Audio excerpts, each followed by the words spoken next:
the beautiful, the true, and the good as forms of spiritual experience, each has its own message of love, right?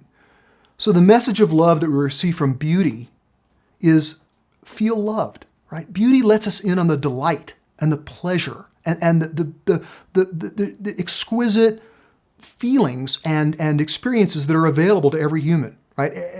Almost everybody finds something that's pleasurable, regardless of their level of development. So everyone can experience the perfecting touch of beauty in their own way. And as we grow spiritually, again, we become more receptive to beauty of every kind.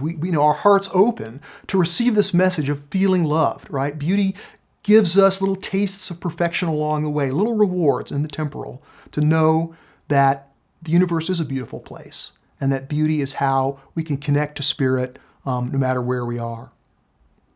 So if the message of the assuring message of beauty is feel loved, the message of truth might be interpreted as grow, right? The path is open. The fact that the universe is intelligible, that it can be described with mathematics, that humans can discover it, that we can discover the origins of our universe and the Big Bang and the evolution of the cosmos up until this point, I mean, that itself is an incredible revelation of spiritual truth.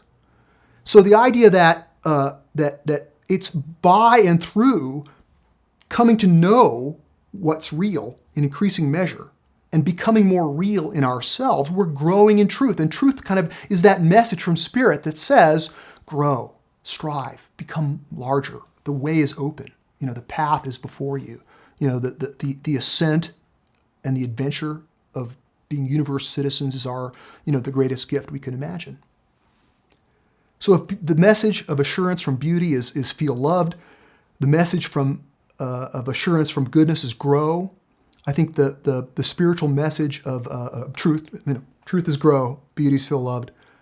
The message of goodness is love others, right? Goodness is, at its highest, goodness is a form of love, a desire to do good to others, a desire to be a good person, to be a good example. And I think that's the highest spiritual message, right? To love others, to love our neighbor as ourselves, as Jesus said. That's probably the hardest spiritual practice, at least for me personally. Some people are easy to love. It's easy to love humanity, but people, whoa, they're not always easy to love.